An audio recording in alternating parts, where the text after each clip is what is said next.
मत्ती अध्याय 5। यीशु भीड़ को देखते ही पहाड़ पर चढ़कर बैठ गए और शिष्य उनके नजदीक आ गए। तब यीशु ये सिखाने लगे, आशीषित वे लोग हैं जो स्वभाव से सीधे साधे हैं, क्योंकि स्वर्ग का राज्य उन्हीं का है। आशीषित वे हैं जो दुख मनाते हैं, क्योंकि वे शांति पाएंगे। आशीषित वे हैं जो नम्र हैं, क्योंकि वे पृथ्वी के अधिकारी होंगे। आशीषित वे हैं जो खराई के भूखे और प्यासे हैं, क्योंकि उन्हें भरपूर किया जाएगा। आशीषित वे हैं जो दयालु हैं, क्योंकि उन पर दया की जाएगी। आशीषित वे हैं जिनके मन शुद्ध हैं, क्योंकि वे परमेश्वर को देखेंगे। आशीषित वे हैं जो मेल कराने वाले हैं, क्योंकि वे परमेश्वर के बेटे बेटियां कहलाएंगे। आशीषित वे हैं जो अपने खरेपन की वजह से सताए जाते हैं, क्योंकि स्वर्ग का राज्य उन्हीं का है। आशीषित हो तुम जब लोग मेरे नाम की खातिर तुम्हें तुच्छ समझें, सताएं और झूठ बोल बोलकर तुम्हारे खिलाफ सब तरह की गंदी बातें कहें। खुश और मगन होना, क्योंकि तुम्हारे लिए स्वर्ग में बड़ा इनाम है, इसलिए कि उन्होंने तुमसे पहले आए नबियों को भी सताया था।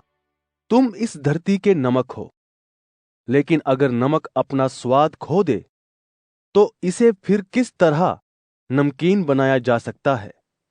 तब ये बिल्कुल किसी काम का नहीं, सिर्फ ये कि बाहर फेंक दिया जाए और इंसानों के पैरों से रौंदा जाए। तुम दुनिया की रोशनी हो। जो शहर पहाड़ पर है वो छिपा नहीं रह सकता। लोग दीपक जलाकर नीचे नहीं लेकिन ऊंचाई पर रखते हैं, तभी उस घर के सभी लोगों को रोशनी मिलती है। इसी तरह तुम्हारी रोशनी इंसानों के सामने चमके, कि वे तुम्हारे स्वर्गिक पिता की बड़ाई करें। ये ना समझो कि मैं नियम शास्त्र और भविष्यद्वक्ताओं की किताबों को रद्द करने आया हूं। रद्द करने नहीं, लेकिन पूरा करने आया हूं। मैं तुमसे सच सच कहता हूं कि जब तक आसमान और पृथ्वी खत्म ना हो जाएं, तब तक परमेश्वर की व्यवस्था की छोटी से छोटी बात भी बिना पूरे हुए नहीं रहेगी, एक मात्र या एक बिंदु भी नहीं। इसलिए जो कोई इन छोटी सी छोटी आज्ञाओं में से किसी एक को ना माने और वैसा ही लोगों को सिखाए, वो स्वर्ग के राज्य में सबसे छोटा कहलाएगा। लेकिन जो उनको मानने के साथ सिखाएगा भी, वही स्वर्ग के राज्य में बड़ा कहलाएगा। क्योंकि मैं तुमसे कहता हूं कि अगर तुम्हारा खरापन शास्त्रियों और फरीसियों के खरेपन से बढ़कर नहीं है, तो तुम्हें परमेश्वर के राज्य में दाखिला ना मिलेगा। तुम सुन चुके हो कि पुराने समय के लोगों से कहा गया था कि हत्या ना करना। जो कोई हत्या करेगा वो अदालत में सजा के लायक होगा।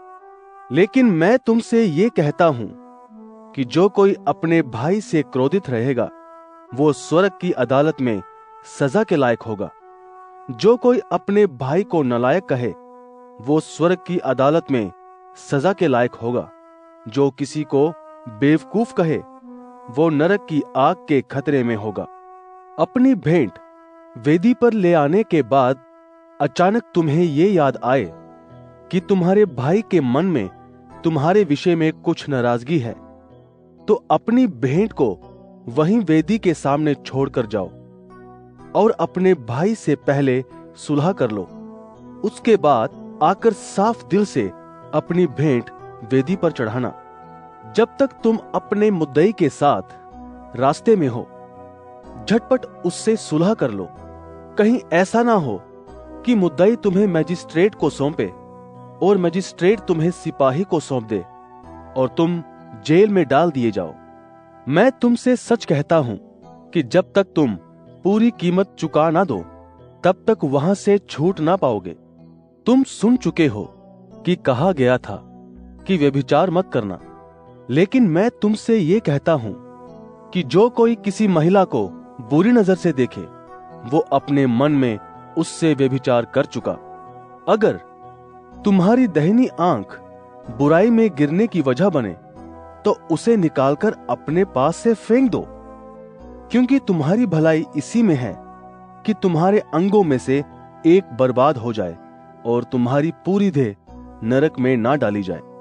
अगर तुम्हारा दाहिना हाथ तुम्हारे बुराई में गिरने की वजह बने तो उसे काट कर अपने पास से फेंक दो, क्योंकि तुम्हारे लिए फायदा इसी में है कि तुम्हारे अंगों में से एक बर्बाद हो जाए और तुम्हारी पूरी देह नरक में ना डाली जाए। ये भी कहा गया था कि जो कोई अपनी पत्नी को छोड़े तो तलाकनामा भी दे। लेकिन मैं तुमसे ये कहता हूं कि जो अपनी पत्नी को व्यभिचार के अलावा किसी और कारण से छोड़ दे तो वो उससे व्यभिचार करवाता है। जो कोई उस त्यागी हुई से शादी करे वो व्यभिचार करता है। तुमने सुना था कि पुराने समय के लोगों से कहा गया था कि वे झूठी कसम ना खाएं, लेकिन प्रभु के लिए अपनी कसम को पूरा करें। लेकिन मैं तुमसे ये कहता हूं कि कभी कसम ना लेना, ना स्वर्ग की, क्योंकि वो परमेश्वर का सिंहासन है, ना धरती की, क्योंकि धरती परमेश्वर के पांवों का पीढ़ा है, यरूशलेम की भी नहीं, क्योंकि वो महाराजा का शहर है। अपने सिर की कसम भी ना खाना, क्योंकि तुम एक बाल को भी ना सफेद कर सकते हो ना काला। लेकिन तुम्हारी बात हां की हां या ना की नहीं हो। जो कुछ इससे अधिक होता है वो शैतान की तरफ से है। तुम्हें ये बताया गया था कि आंख के बदले आंख और दांत के बदले दांत।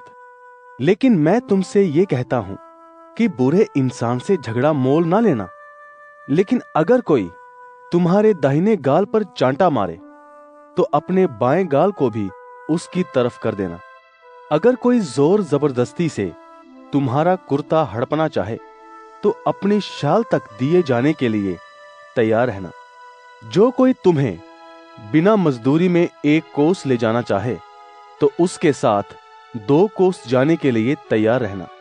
अगर कोई व्यक्ति तुमसे मांगे तो उसे दे देना, और जो तुमसे उधार लेना चाहे तो उससे अपना मुंह ना मोड़ना। तुम्हें बताया गया था कि अपने पड़ोसी से प्यार करो और दुश्मन से दुश्मनी रखो।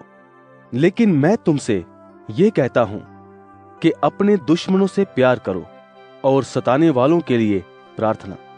ऐसा करने से तुम अपने स्वर्गिक पिता के बेटे बेटी ठहरोगे, क्योंकि वो अच्छे बुरे दोनों ही पर अपना सूरज चमकाते हैं और वो अच्छे बुरे दोनों के लिए बारिश भी भेजते हैं।